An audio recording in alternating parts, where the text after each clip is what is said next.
Hello everyone, छोटी सी periodic table आपके सामने। एक बार फिर से हम कुछ इम्पोर्टेंट कॉन्सेप्ट पीरियोडिक टेबल से रिलेटेड और कुछ इम्पोर्टेंट क्वेश्चंस लेकर एक बार फिर आपके सामने। हम लोगों ने पीरियोडिक टेबल में देखा था कि एक ग्रिड बनी थी जिसमें ग्रुप्स और पीरियड्स में हम लोगों ने एलिमेंट्स को अरेंज किया था। इससे पहले वाले वीडियो में आप देखो, हम लोगों ने इन ग्रुप्स को कुछ पर्टिकुलर नाम दिए थे और बात करी थी कि उनकी पीरियोडिक प्रॉपर्टीज की कौन कौन सी प्रॉपर्टीज होती हैं।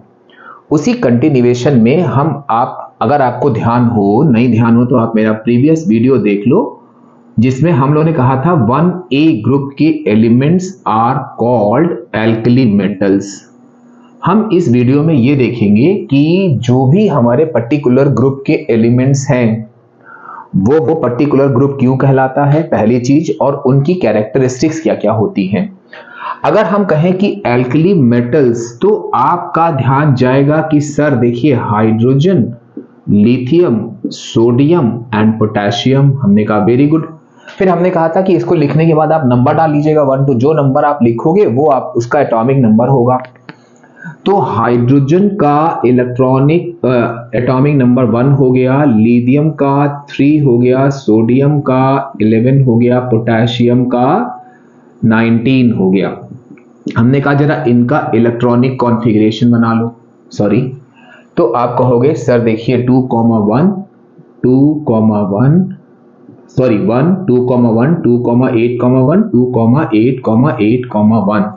अब इस छोटे से बेसिक कॉन्सेप्ट है कि आपने पीरियोडिक टेबल को अरेंज किया हैप्पी हेनरी वाले मेथड से और 1 2 3 4 लिखा, 20 तक एलिमेंट्स आ गए, ग्रुप ऑफ पीरियड डाल दिया। आप सारे ग्रुप ऑफ पीरियड के एलिमेंट्स अपने आप निकाल सकते हो। There is no need to learn करने की जरूरत ही नहीं है। आप अपने आप ऑटोमेटिकली इस बेसिक कॉन्सेप्ट्स के थ्रू आप इस एल्कली मेटल की ऑलमोस्ट सारी डेफिनेशन निकाल सकते हो।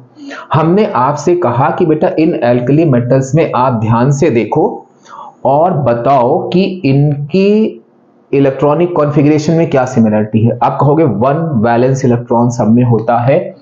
तो एल्कली मेटल की पहली कैरेक्टरिस्टिक हो गई कि they all have 1 valence electron, कि सबके आउटर मोस्ट शेल में एक वैलेंस इलेक्ट्रॉन होगा। हमने कहा वेरी गुड। अब देखो, कहीं कुछ याद करने की जरूरत नहीं है। क्वेश्चन आता है right 2 properties of alkali metals, आपने फटाक से लिख दिया। दूसरी चीज, आउटर मोस्ट शेल में हमने देखा कि सबके आउटर मोस्ट शेल में 1 इलेक्ट्रॉन है। मींस ये 1 इलेक्ट्रॉन, ये 1 इलेक्ट्रॉन, ये 1 इलेक्ट्रॉन, ये 1 इलेक्ट्रॉन। तो मानी हुई बात है कि ये सारे के सारे आपके मेटल्स होंगे। हमने मेटल की डेफिनेशन में पढ़ा था कि the elements with 1 2 3 valence electron they are metals. तो ये सारे के सारे मेटल्स होंगे। अच्छा, अब ये मेटल्स हैं तो इन मेटल्स की टेंडेंसी क्या होगी? आप कहोगे सर लूज इलेक्ट्रॉन। हमने कहा very good. After loss of electron they will acquire positive charge, so they are electropositive. अब एक बेसिक फंडे से आपने क्या देखा कि इस एल्कली मेटल की सारी कैरेक्टरिस्टिक यहां निकालनी है आपने। अब हमने कहा कि कोई और कैरेक्टरिस्टिक इससे समझ में आ रही है। आप कहोगे they all have tendency to lose electron. फिर इलेक्ट्रॉन के बाद पॉजिटिव चार्ज, लूज करने के बाद पॉजिटिव चार्ज, तो electropositive. They all are electropositive. और ये ध्यान रखिएगा, सेम कैरेक्टरिस्टिक जो है आपकी अल्कलाइन अर्थ मेटल यानी कि सेकेंड ए ग्रुप की होंगी, क्योंकि वो भी मेटल्स है, सब कुछ वही करेंगे, बस यहां पे उनके वैलेंस इलेक्ट्रॉन 2 हो जाएंगे, बस सिंपल सा फंडा। तो ये हम लोगों ने कैरेक्टरिस्टिक देखी। अब यहां पर हमने आपसे कहा कि जरा आप सोडियम, क्योंकि बहुत कॉमन है, आपने बड़े आराम से देखा होगा, इसकी ऑक्सीजन से रिएक्शन कराओ, आप कहोगे सर Na2O फॉर्म होगा। हमने कहा K की करा दो, तो आपने कहा सर K2O फॉर्म होगा। हमने कहा वेरी गुड, वेरी गुड। हमने कहा कि ये जो ऑक्साइड बने इनकी आप जो है वाटर के संग रिएक्शन करा दो, क्या बन जाएगा? आप कहोगे सर देखिए ये 2NaOH बनेगा, ये 2KOH बनेगा। हमने कहा वेरी गुड, अब जरा ये बताना क्या है? आप कहोगे सर ये होते हैं एल्कली, क्योंकि एल्कली जितने भी ऑक्साइड्स वाटर में सॉल्युबल हो जाते हैं उनको हम लोग एल्कली बोलते हैं। और आप देखोगे चाहे वो लिथियम हो या सोडियम हो, पोटेशियम हो या ग्रुप 1 का कोई भी एलिमेंट्स हो, their oxides are soluble in water. उनके ऑक्साइड्स वाटर सॉल्युबल होते हैं। आप या कह सकते हो कि they all form water soluble oxide. ये आपकी नेक्स्ट कैरेक्टरिस्टिक हो गई, दे all forms water soluble oxides। तो ये हो गई कुछ जनरल कैरेक्टरिस्टिक्स हम लोग की एल्कली मेटल्स की। अभी हम देखेंगे अल्कलाइन अर्थ मेटल की भी, हाइड्रोजन की भी, नोबल गैस की भी। ये हमने कहा था 13 to 16 ट्रांजिशन एलिमेंट आपके सिलेबस में नहीं है। तो ये सारे की सारी कैरेक्टरिस्टिक हो गई हम लोग की एल्कली मेटल्स की, यानी कि ग्रुप 1A एलिमेंट्स की। अब इस पर एक रीजनिंग बेस्ड क्वेश्चन आता है, बहुत ज्यादा बार पूछा गया है कि why 1A group elements are called alkali metals. अब होता क्या है, बच्चा लिखता है they are highly reactive, they have tendency to lose. नहीं, कुछ नहीं करना है, आपको सिर्फ एक्सप्लेन करना है इसको। तो 1A group elements are called alkali metals because their oxides are water soluble. यानी कि आंसर क्या होगा आपका, मोस्ट इंपॉर्टेंट है, आप ध्यान रखिएगा इसको, बिकॉज देयर ऑक्साइड्स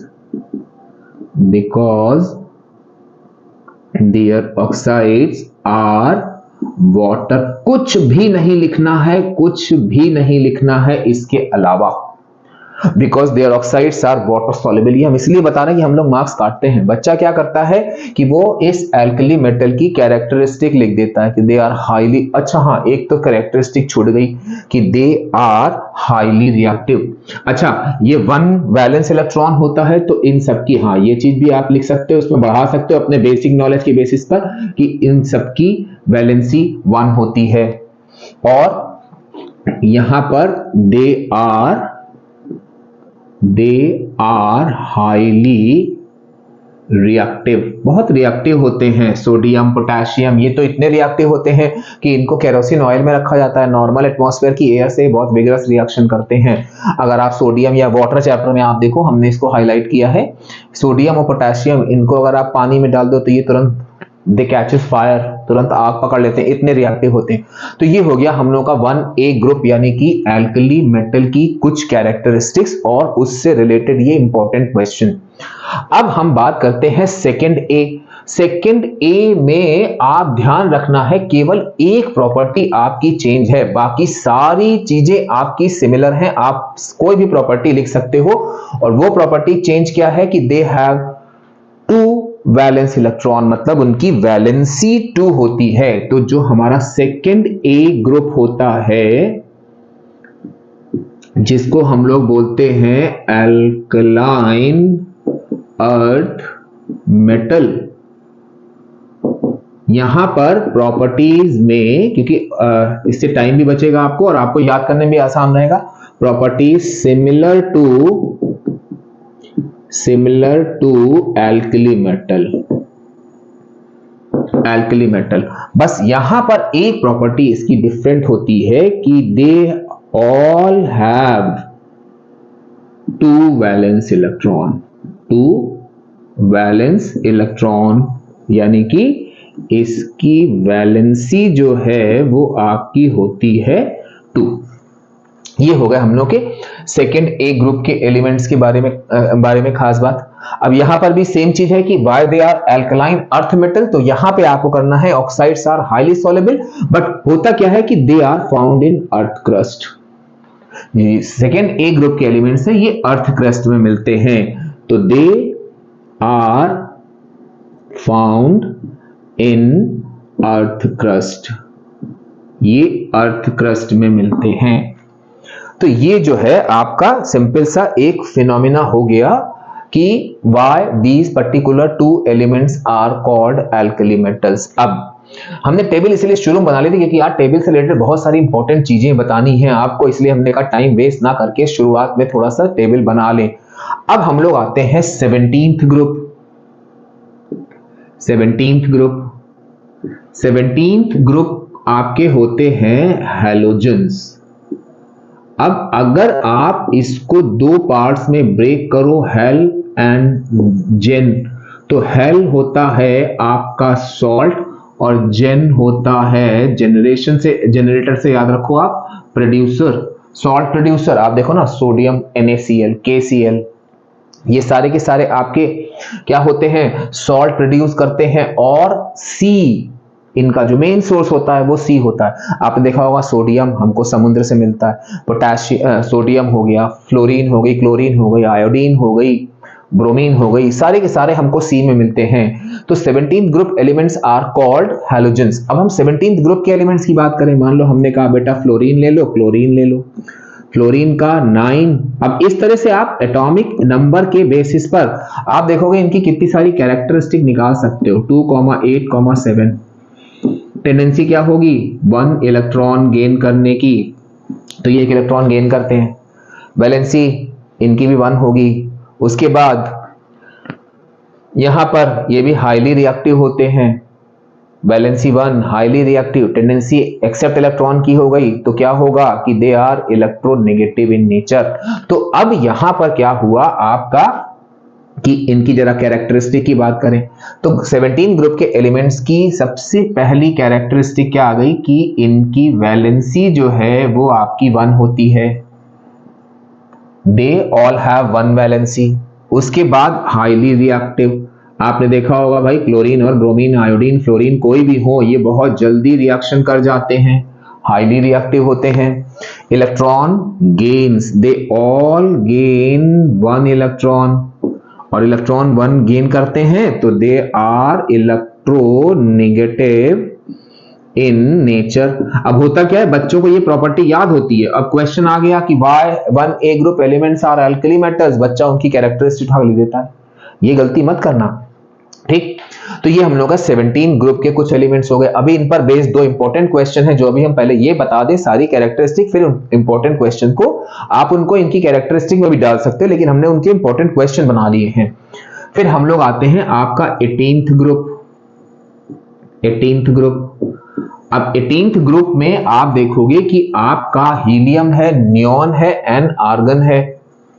तो हीलियम 2, सेम वही चीज आप क्या कर सकते हो, कोई भी ग्रुप की कैरेक्टरिस्टिक, उनके एलिमेंट्स और उनके ये लिखो आप एटॉमिक नंबर और इलेक्ट्रॉनिक कॉन्फ़िगरेशन से आप उनकी n नंबर ऑफ कैरेक्टरिस्टिक जितनी भी हैं सारी निकाल सकते हो।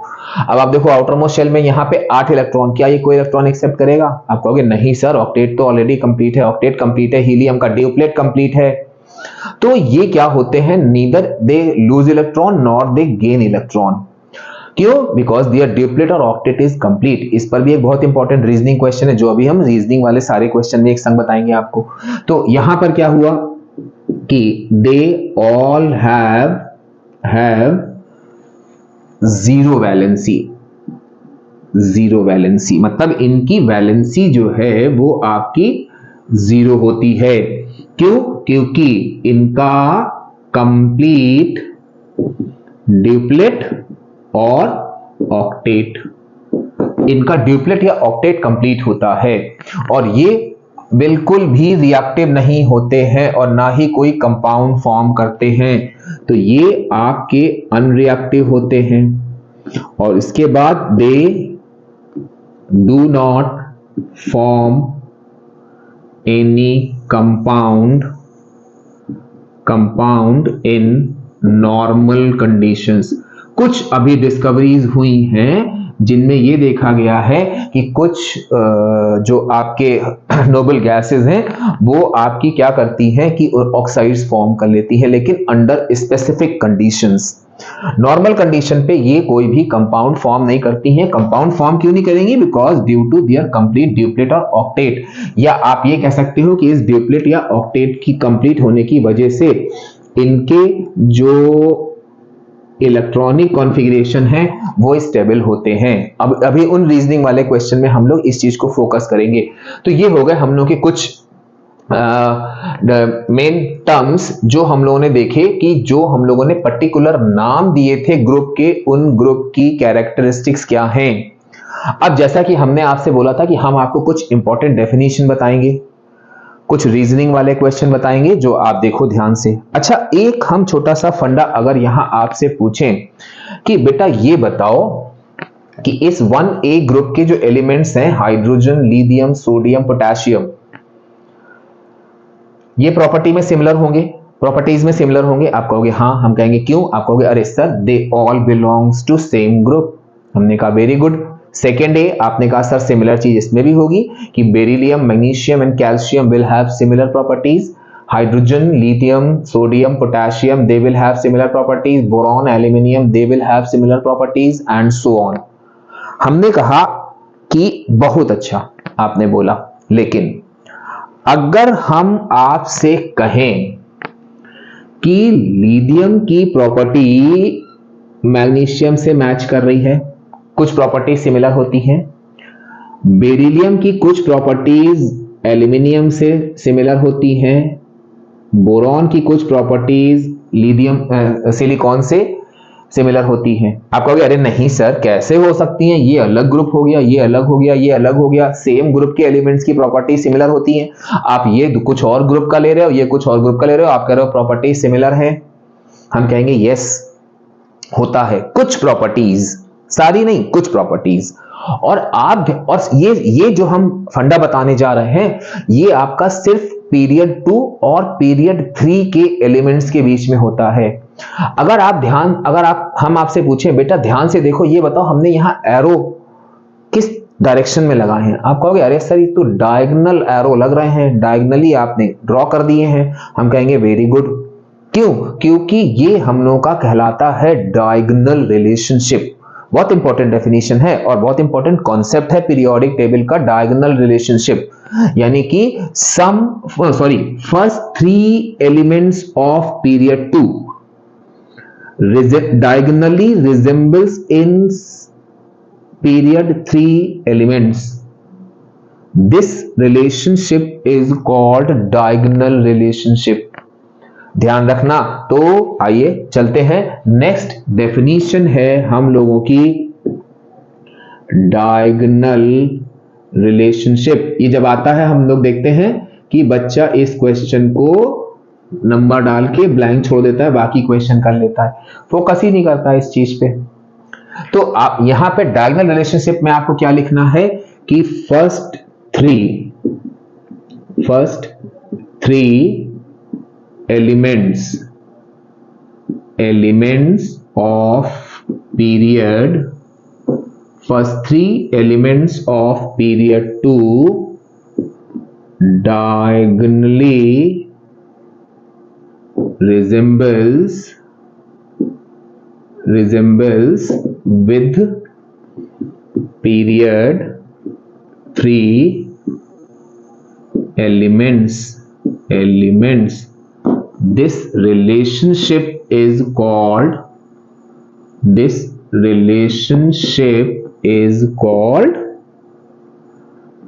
diagonal relationship। बहुत इंपॉर्टेंट कॉन्सेप्ट है बेटा, गड़बड़ मत करना, आप मत छोड़ना। 80 आउट ऑफ 80 वाले टारगेट को ध्यान रखना। अब यहां क्या हुआ कि first 3 elements diagonally resembles with period 3 elements। देखो, first 3 elements diagonally resembles in some properties with period 3 elements। This relationship is called diagonal relationship। अब बात यहां पर आती है कि diagonal relationship में कौन कौन से एलिमेंट्स जुड़ रहे हैं और वो कैसे जुड़ रहे हैं। आप कहोगे सर देखिए लिथियम जुड़ रहा है मैग्नीशियम से, बेरिलियम एल्यूमिनियम से, बोरॉन सिलिकॉन से। जैसे नदी होती है, नदी के 2 किनारे होते हैं, उनको क्या चीज जोड़ती है? आप कहोगे ब्रिज। हम कहेंगे वेरी गुड। तो आप ये देखो कि एक तरह से ये जो एलिमेंट्स डायगोनल रिलेशनशिप से जुड़े हुए हैं वो एक ब्रिज फॉर्म हो रहा है दोनों पीरियड के बीच में, जो दोनों पीरियड के डिफरेंट डिफरेंट एलिमेंट्स को आपस में जोड़ रहा है। तो इससे आपका एक नया वो चीज निकल के आ गई, definition, that is bridge elements. Bridge elements. तो अब इसमें क्या होगा कि द एलिमेंट्स, सिंपल सा हो गया आपका कि the elements that show diagonal relationship. अब इसका मतलब हुआ कि आपने पूरी चीज इस छोटे से टर्म से एक्सप्लेन कर दी। Relationship is called bridge element. अब देखो एक छोटी सी यहां गलती होती है, ब्रिज एलिमेंट्स। ब्रिज एलिमेंट्स हमेशा पेयर में लिखे जाते हैं। मान लो आ गया अब ब्रिज एलिमेंट, तो आप लिखोगे lithium magnesium, beryllium aluminium, boron silicon, यानी कि यहां पर आपका ये पेयर में होगा lithium magnesium, then beryllium aluminium, then boron silicon. तो ये हो गए आपके ब्रिज एलिमेंट्स के एग्जाम्पल। तो ये कुछ डेफिनेशन हम लोगों की हो गई। एक और मोस्ट इंपॉर्टेंट डेफिनेशन हम आपके सामने लाने जा रहे हैं। डायगोनल रिलेशनशिप हो गया, ब्रिज एलिमेंट्स हो गया। अब एक प्रॉपर्टी और होती है जो कहलाती है आपकी एलोट्रॉपी।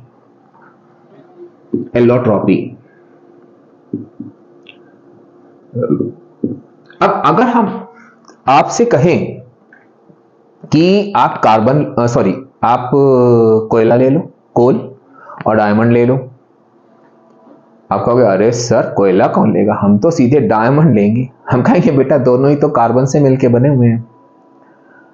दोनों में आप यकीन करो, कोयला भी पूरा कार्बन से मिलकर बना होता है और डायमंड भी पूरा कार्बन से मिलकर बना होता है। तो ये प्रॉपर्टी कि जब कोई एक एलिमेंट जो है मोर देन वन फॉर्म में एग्जिस्ट करता है, this property is called allotropy.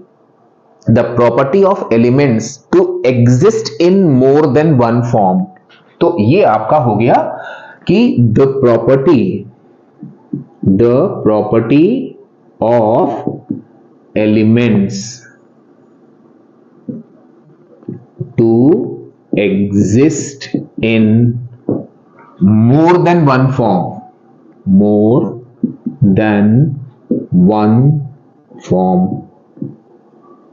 to exist in more than one form is called allotropy. और जो एलिमेंट होते हैं, the elements are called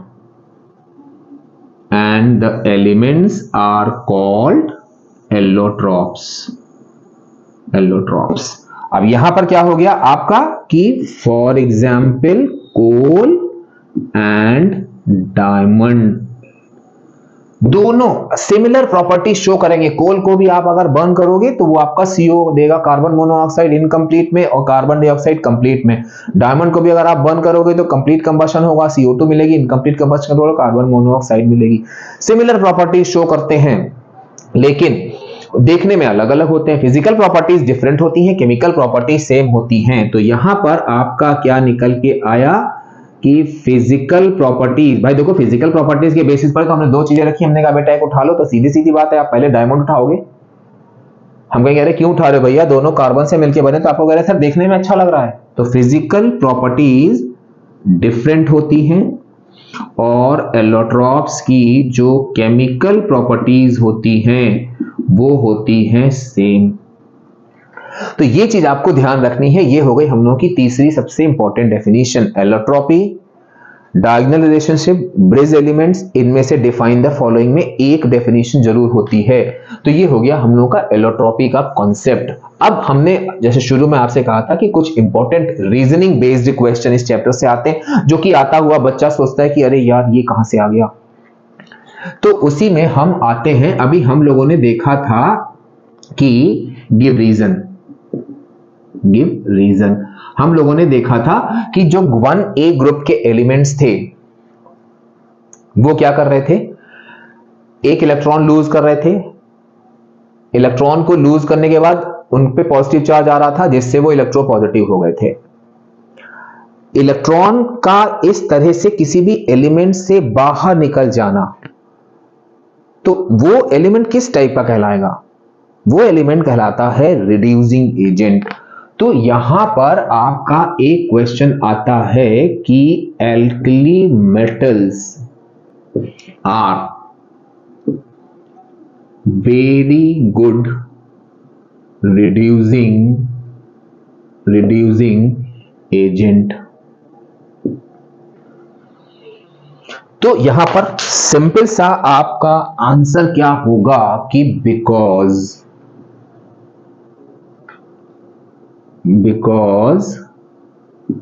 they have, ये ध्यान रखना, ये जरूर लिखना है, 1 valence electron, so they easily lose their valence electron।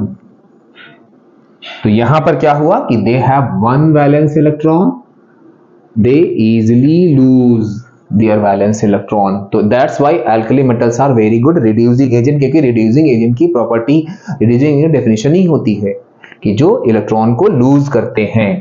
अब हम नेक्स्ट क्वेश्चन पे आते हैं।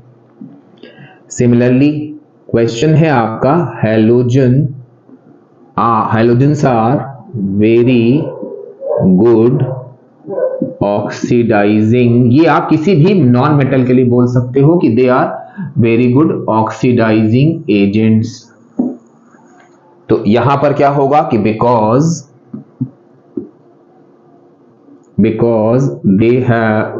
they have tendency to gain electron।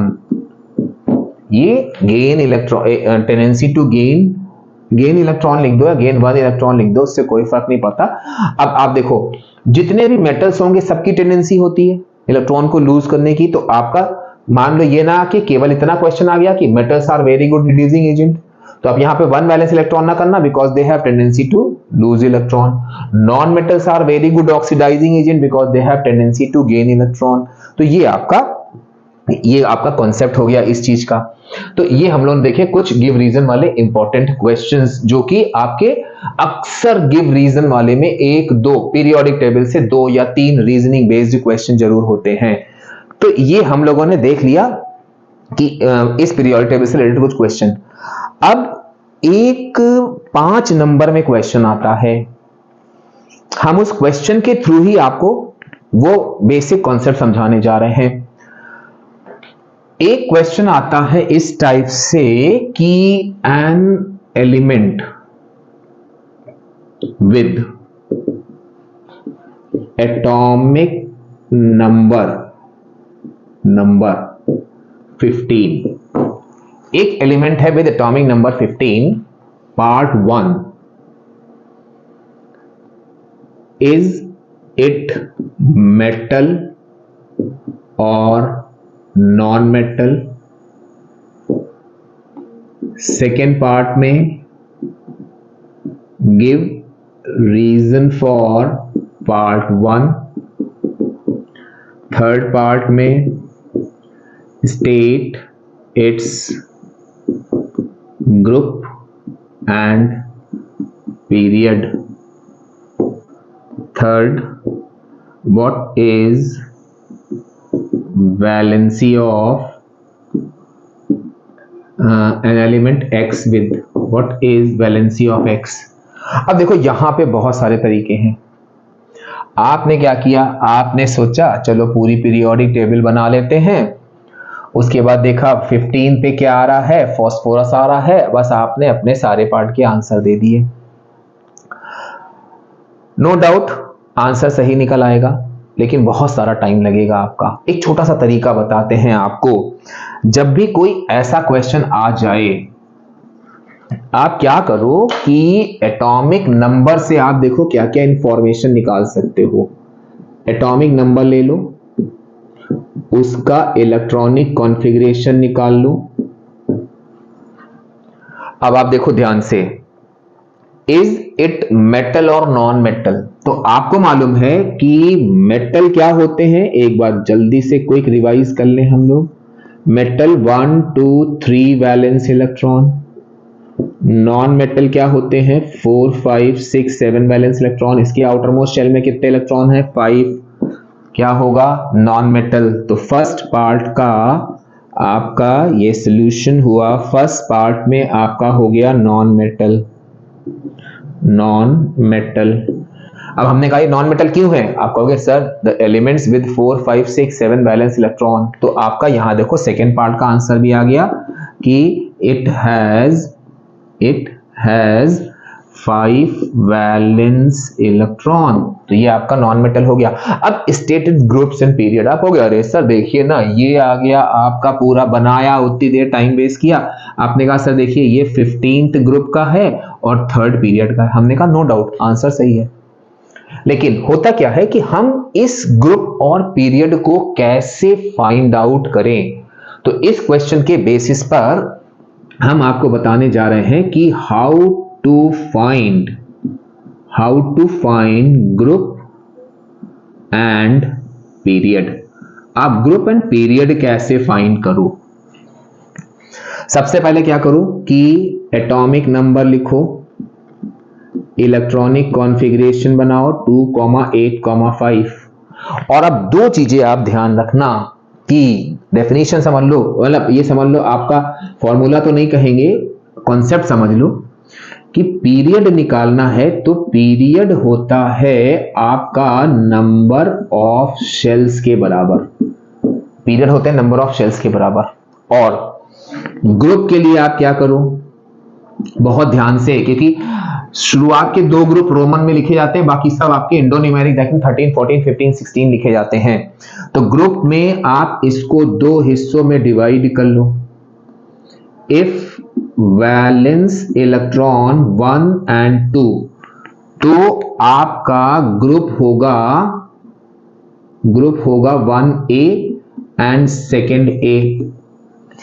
फिर क्या है कि इफ वैलेंस इलेक्ट्रॉन 4 5 6 7 इवन 8 भी, तो अगर इसमें आपको ग्रुप निकालना है तो आप क्या करो, ग्रुप इज इक्वल टू कर दो 10 प्लस वैलेंस इलेक्ट्रॉन। सिंपल सा 2 मिनट में आपका आंसर आ जाएगा। अब देखो आप इसमें आपने कहा कि सर 285 है, नंबर ऑफ शेल्स 3 है, तो इसका पीरियड हो गया 3, ग्रुप हो गया 5 वैलेंस इलेक्ट्रॉन है तो 10 + 5 दैट इज 15th ग्रुप, खत्म हो गया। What is the valency of X, 4th part. अब हमको मालूम है वैलेंसी होता है number of electron gain lost और शेयर। तो आप देखो इसकी आउटर मोस्ट शेल में कितने इलेक्ट्रॉन है, आप कहोगे 5, हम कहेंगे कितने इलेक्ट्रॉन गेन करेगा, आप कहोगे सर 3, तो वैलेंसी कितनी हो गई, इसकी वैलेंसी हो गई आपकी -3। ये हो गया आपका। अच्छा एक चीज आप ध्यान रखना, कभी कभी होता है वैलेंसी में आप साइन लगाओ या ना लगाओ मार्क्स मिल जाते हैं, और वो सही भी होता है, क्योंकि valency is the number of electron lost gained और शेयर। आप यहां लिख रहे हो वैलेंसी +3 या वैलेंसी के संग कोई साइन नहीं लगाया, आपने लिखा वैलेंसी 3, तो सही है, क्योंकि वो 3 इलेक्ट्रॉन एक्सेप्ट करेगा, उसके बाद उसके ऊपर नेगेटिव चार्ज आएगा, तो वो केवल हम उसकी ऑक्सीडेशन स्टेट को शो करने के लिए। तो आप यहां पे वैलेंसी के लिए कोई कंफ्यूजन मत करना, प्लस माइनस वाला वैलेंसी में 3 लिख देना विदाउट एनी साइन। तो ये कुछ सिंपल से क्वेश्चन थे छोटे छोटे से, जो हमने जो है आपको बता दिए डेफिनेशन वाइज। ऑलमोस्ट तो हमें लग रहा है कि पीरियोडिक टेबल कंप्लीट हो चुका है, लेकिन आप इसको देखो और सोचो, बुक से टैली करो कि अगर कहीं पर कोई चीज छूट रही हो आप हमको मैसेज के थ्रू बताओ, हम उसको कवर करेंगे और कोशिश करेंगे कि सिंपल सा बिल्कुल आपके लेवल से उसको हम एक्सप्लेन करें। अगले वीडियो में बहुत जल्द मिलेंगे। Till then bye bye.